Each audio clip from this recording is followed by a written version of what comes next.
ನಮ್ಮ ಲೆಟರ್ ಪ್ರಮಾಣ ನಾವು ಗೌರ್ಮೆಂಟ್ ನಾವು ಪಿ ಸಿ ಅವ್ರಿಗೆ ಲೆಟರ್ ಬರ್ತಾರೆ. ಲೆಟರ್ ಬಂದು ನೀವು ಸವಿಸ್ತರವಾದ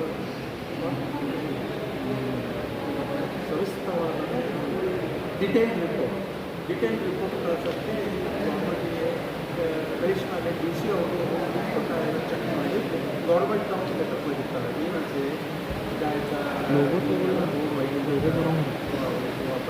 ಕಂಡು ಬರ್ತದೆ ಮತ್ತು ಹೊಸ ಆ್ಯಕ್ಟ್ ಕೊಡಬೇಕು. ನಾವು ಜಗದೀಶ್ ಸಾಹೇಬ್ರಿಂದ ಏನು ಲೆಟರ್ ಬರ್ತಾ ಇದ್ದೀವಿ, ಆ ಲೆಟರ್ ಮೇಲೆ ಡಿ ಸಿ ಅವರ ಆರ್ಡರ್ ಪ್ಲೇಸ್ ಮಾಡಿ ನೀವು ಕಾಂಪನ್ಸೇಷನ್ ಕೊಡಬೇಕಾಗ್ತದೆ. ಮತ್ತು ನ್ಯೂ ಆ್ಯಕ್ಟ್ ಪ್ರಕಾರ ನೀವು ಸ್ವಂತ ಸಂಪೂರ್ಣ ಓನ್ ಫಂಡ್ಸ್ ಕಾಂಪನ್ಸೇಷನ್ ಕೊಡಬೇಕು. ಕಾಂಪನ್ಸೇಷನ್ ನೀವು 3 ತಿಂಗಳ ಒಳಗೆ 2 ತಿಂಗಳ ಒಳಗೆ ಟೈಮ್ ಮುಗಿದೈತೆ ಅಂತ ಹೇಳಿ ನೀವು ಐದು ಕಂಟೆಂಪ್ಟ್ ಮಾಡ್ತಾರೆ. ಭಾಳ ಪಾಟೀಲ್ ಕಂಟೆಂಪ್ಟ್ ಮಾಡಿದ್ರೆ ಆವಾಗ ಗೌರ್ಮೆಂಟಿಗೆ ಪರ್ಮಿಷನ್ ಅಪ್ಲಿಕೇಶನ್ ಮಾಡ್ಕೊಂಡು ಆವಾಗ ಆವಾಗಿನ ಕಮಿಷನರ್ ಅವರು ಅಫಿಡವಿಟ್ ಸಲ್ಲಿಸ್ತಾರೆ. ಏನಂತೆ ನಾವು ಗೌರ್ಮೆಂಟಿಂದ ಪರ್ಮಿಷನ್ ಬಂದಿದೆ, ಸೊ ನಾವು ಅಕ್ವಿಸಿಷನ್ ಪ್ರೊಸೀಡಿಂಗ್ ಸ್ಟಾರ್ಟ್ ಮಾಡ್ತೀವಿ. ಅಕ್ವಿಸಿಷನ್ ಪ್ರೊಸೀಡಿಂಗ್ ಸ್ಟಾರ್ಟ್ ಮಾಡ್ತೀವಿ ಅಂತ ಹೇಳಿ ಎಲ್ಲಿ ನಿಮ್ಮ ಕಾಯ್ದೆ ಕಾನೂನಲ್ಲಿ ಅಕ್ವಿಸಿಷನ್ ಮಾಡಿದ ಮೇಲೆ ಬರ್ತಾರಾ ಅಥವಾ ಅದಕ್ಕಿಂತ ಮುಂಚೆನೇ ನೋಡ್ ಮಾಡ್ತೀರಾ ನೀವು? ಸರ್ ಆ್ಯಕ್ಚುಲಿ ನೀವು ಒಬ್ಬ ಕಾನೂನು ಸಲಹೆಗಾರಾಗಿ ಕಾನೂನಿಗೆ ಸಲಹೆ ಕೊಡಲಿಲ್ಲ, ಕಾರ್ಪೊರೇಷನ್ಗೆ ಯಾಕೆ ಸಲಹೆ ಕೊಡಲಿಲ್ಲ ನೀವು? ಸರ್ 8 ವಾರಗಳ ಕಾಲ ನಿಮ್ಗೆ ಕಾಲಾವಕಾಶ ಕೊಟ್ಟಿದ್ರು ಕೂಡ ಸ್ಟೇ ಆಗಿ ತಗೊಳ್ಳಿಲ್ಲ. ಯಾವುದು 8 ವಾರಗಳ ಕಾಲ ಕಾಲಾವಕಾಶ ಕೊಟ್ಟಿದ್ರು ನೀವೇ ಹೇಳಿದ್ರಿ ಕೌನ್ಸಿಲ್ ಒಳಗಡೆ, ಅದ್ರೊಳಗೆ ಯಾಕೆ ತಗೊಳ್ಳಿಲ್ಲ ನೀವು ಸ್ಟೇ? ನೀವು ಯಾಕೆ ಫೇಲ್ಯೂರ್ ಆದ್ರಿ ಅಂತ ನಮ್ಮ 2 ವೀಕ್ಸ್ನಲ್ಲಿ ಇದು ಮಾಡಿದ್ರು. ಇಲ್ಲ ಸರ್, ನೀವು ಒಳಗಡೆ ಹೇಳಿದ್ರಿ ಕೌನ್ಸಿಲ್ ಒಳಗಡೆ ಹೇಳಿದ್ರಿ 8 ವಾರ ಕಾಲಾವಕಾಶ ಕೊಟ್ಟಿದ್ರು ಅಂತೇಳಿ. ಅದ್ರೊಳಗೆ ತಾವು ಏನ್ ಮಾಡ್ತಾ ಇದ್ರಿ? ಅದೇ 2 ಮಂತ್ಸ್ ಗೊತ್ತಿಲ್ಲ. 8 ವಾರಗಳ ಕಾಲ ಕೊಟ್ಟಾಗ ತಾವು ಏನ್ ಮಾಡ್ತಾ ಇದ್ರಿ? 2019 ಕೇಸ್ ಪ್ರಕರಣ ಆಗತ್ತೆ. 21ರೊಳಗೆ ಕೂಡ ತಾವು ಏನ್ ಮಾಡ್ತಾ ಇದ್ರಿ? ನೀವು ಫುಲ್ ಫೇಲ್ಯೂರ್ ಆಗಿದ್ರೆ ಅಂತ ಮೇಲೆ ಆರೋಪ ಇದೆ. ನಮ್ಮಿಂದ ಯಾವುದು ಫೇಲ್ಯೂರ್ ಆಗಿದೆ. 8 ವಾರಗಳ ಯಾಕೆ ಏನ್ ಮಾಡಲಿಲ್ಲ ನೀವು? 8 ವಾರಗಳ ಕಾಲ ಏನು ಮಾಡಲಿಲ್ಲ ಯಾಕೆ? ಡೈರೆಕ್ಟ್ ಇವ್ರು ಗೌರ್ಮೆಂಟ್ ಬರಲಿ ಸರ್, ನೀವು ಹೇಳಬೇಕಾಗಿತ್ತಲ್ಲ. ಕಾನೂನು ಸಲಹೆಗಾರ ಕಾರ್ಪೊರೇಷನ್ಗೆ ಕಾನೂನು ಸಲಹೆಗಾರ ತಾನೇ ತಾವು. 8 ವಾರಗಳ ಯಾಕೆ ಏನ್ ಮಾಡಲಿಲ್ಲ? 8 ವಾರಗಳ ಯಾಕೆ ಏನ್ ಮಾಡಲಿಲ್ಲ? They have not taken my opinion at ಮತ್ತೆ all. ಎದಕ್ಕದ್ರಿ?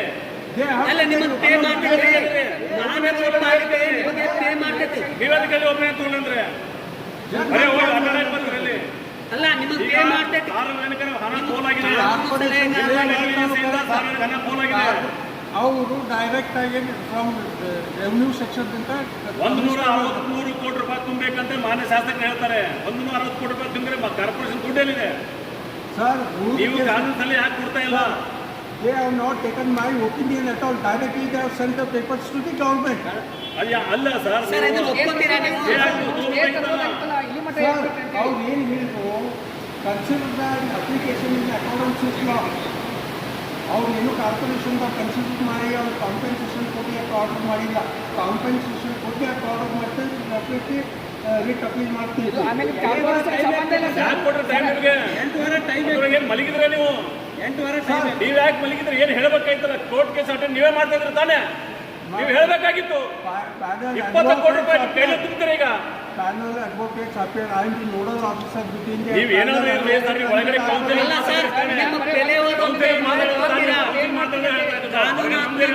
ನೀವು ಪೆಲೆವರಾಗಿದ್ದೀರಿ.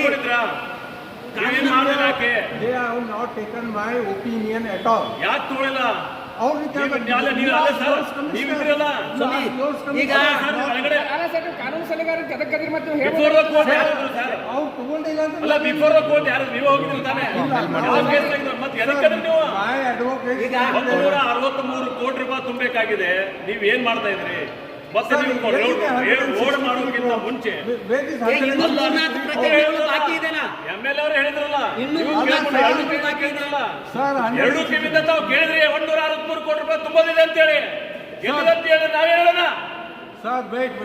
ನೀವು ಜೋರಾಗಿ ಮಾತಾಡಿದ್ರೆ ನಿಮ್ಗೆ 10 ಪಟ್ಟ ನಾನು ಮಾತಾಡ್ರಿ ಮಾತಾಡ್ರಿ ಮಾತಾಡ್ರಿ ಮಾತಾಡ್ರಿ ಮಾತಾಡ್ರಿ 3 ಪಟ್ಟು ಮಾತಾಡ್ರಿ. ನಿಮ್ಮನೆ ಅಲ್ಲ, ನಾವು ಕಟ್ಟಿದ್ದೀವಿ, ಸಾರ್ವಜನಿಕ ಕಟ್ಟಿದ್ದೀವಿ. ನಿಮ್ಮನೆ ಅಲ್ಲ.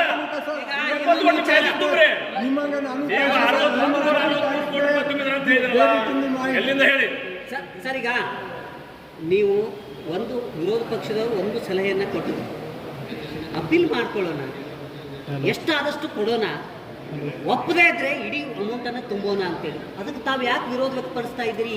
ಏನ್ ಹಿತಾಸಕ್ತಿ ನಿಮ್ದು? ನಮ್ದು ಏನು ಮಾನ್ಯ ಶಾಸಕರು ಹೇಳಿದ್ರು ಏನಂತಂದ್ರೆ 5 ಕೋಟಿ ರೂಪಾಯಿ ಏನ್ ಹಿತಾಸಕ್ತಿ ನಿಮ್ದು? ಅಪ್ಲಿಕೇಶನ್ ಕೊಡೋಣ, ಅಪ್ಡೇಟ್ ಕೊಡೋಣ ಅಂತ ಹೇಳಿದ್ರು. ಅದು ಇಲ್ಲ ಅಂದ್ರೆ ಮತ್ತೆ ತುಂಬೋಣ ಅಂತ ಹೇಳಿದ್ರು.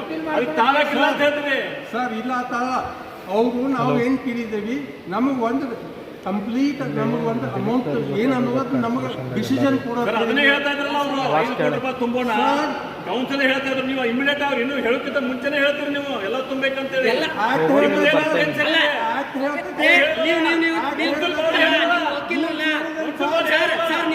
ಅವಾಗ ರೂಲ್ಸ್ ಈಗ ರೂಲ್ಸ್ ಕೇಳಿದ ಅವಾಗ ಯಾಕೆ ರೂಲ್ಸ್ ಕೇಳಿಲ್ಲ? ಅವಾಗ ನಿಮ್ಗೆ ಕೊಟ್ಟಿರ್ಲಿಲ್ವಾ? ಕಾಯ್ದೆ ಇರಲ್ವಾ ನಿಮ್ಗೆ? ಅವಾಗ ಯಾಕೆ ರೂಲ್ಸ್ ಕೇಳಿಲ್ಲ? ಈಗ ಕೇಳಿದ್ರಿ, ಅವಾಗ ಯಾಕೆ ಕೇಳಿಲ್ಲ? They have not taken my opinion. What ಈಗ can I do? ಕೇಳ್ತೀರಿ.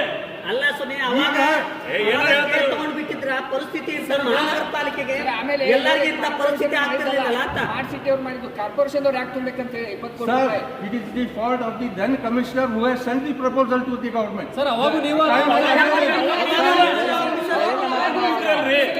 ಅವಾಗಿದ್ರ ನೀವು ನಮ್ಮ ಗಮನಕ್ಕೆ ಗಮನಕ್ಕೆ ಎದಕ್ಕಿದ್ರಿ? ಅದೇ ನೀವು ಎದಕ್ಕಿದ್ರಿ? ಕಮಿಷನರ್ ತಪ್ಪು ಮಾಡಿದ್ರಲ್ಲ, ನೀವು ಹೇಳ್ಬೇಕಾಗಿತ್ತಲ್ಲ. ಅಲ್ಲ, ನೀವು ಹೇಳ್ಬೇಕಾಗಿತ್ತಲ್ಲ. Not before the law officer ಏನು ಕನ್ಸಲ್ಟ್ ಸರ್ ಅವಾಗ ಮಾಡಿಲ್ಲ. ನಿಮಗೆ ಕೇಳಿಲ್ಲ. ಆಗ ಶಾಸಕರು ಕೇಳ್ತಿದ್ದಾರೆ 5 ಕೋಟಿ ರೂಪಾಯಿ ಕೊಡ್ತೀವಿ, ಮನವಿ ಮಾಡ್ರಿ, ಅಪೀಲ್ ಮಾಡ್ರಿ ಅಂತ. ಅವಾಗ ನೀವು ಮಾಡ್ಬೋದಾಗಿತ್ತಲ್ಲ. ಯಾವಾಗ ಬರ್ತದೆ ಹೇಳಿ. ಇದು proceedings are still going before the assistant commissioner administration. ಯಾರು ದುಡ್ಡು ಹೋಗೋದು ಈಗ? ಕಾರ್ಪೊರೇಷನ್ ದುಡ್ಡೇ. ಕಾರ್ಪೊರೇಷನ್ ಅಂದ್ರೆ ಯಾರು? Whatever it is a public fund. It is a public fund. It is my ನಿಮ್ಮ ತಪ್ಪಿನಿಂದ ಜನರಿಗೆ ಶಿಕ್ಷೆ ಯಾಕೆ? ನಿಮ್ಮ ತಪ್ಪಿನಿಂದ ಜನರಿಗೆ ಯಾಕೆ ಶಿಕ್ಷೆ? ಈಗ ಡೆವಲಪ್ಮೆಂಟ್ ನೀವು ಇಲ್ಲ ಮಾಡಿದ ತಪ್ಪಿಗೆ ಜನರಿಗೆ ದುಡ್ಡು ಕಟ್ಟಬೇಕು. Sir, it is the fault of the then commissioner who has sent this to the government. Not, they have not taken the legal opinion at all. ಹಳಿ ಕಮಿಷನರ್ ಅವರು ಜಗದೀಶ್ ಅಂತಿದ್ದರು. 2000 ರೆವೆನ್ಯೂ ಸೆಕ್ಷನ್ ನಿಂದ ಫೈಲ್ ಪುಟಪ್ ಆಗಿದೆ. Revenue section ನಿಂದ file put up ಆಗಿ ಅಲ್ಲಿ 8 ವಾರ ನಿಮಗೆ 2021 ಅವಾಗ ನಿಮ್ಮ ಗಮನಕ್ಕಿತ್ತ ಸರ್ ಇತ್ತು ಸರ್. 8 ವಾರ ಕಾಲಾವಕಾಶ ಕೊಟ್ಟ ನಿಮ್ಮ ಗಮನಕ್ಕಿತ್ತ? Sir you listen to me sir. When they have sent ನಾವೇನ್ ಕೇಳತ್ತೀವಿ? 8 ವಾರ ಕೊಟ್ಟಾಗ ನಿಮ್ಮ ಹತ್ರ ಗಮನಕ್ಕಿತ್ತ? ಅವಾಗ ಏನ್ ಮಾಡ್ತಾರೆ?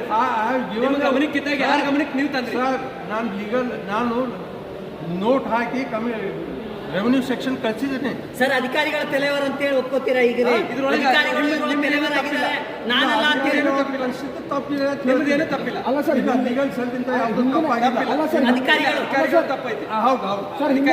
ಹೌದು ಹೌದು. ಕಮಿಷನರ್ ಕಳಿಸಿಲ್ಲ.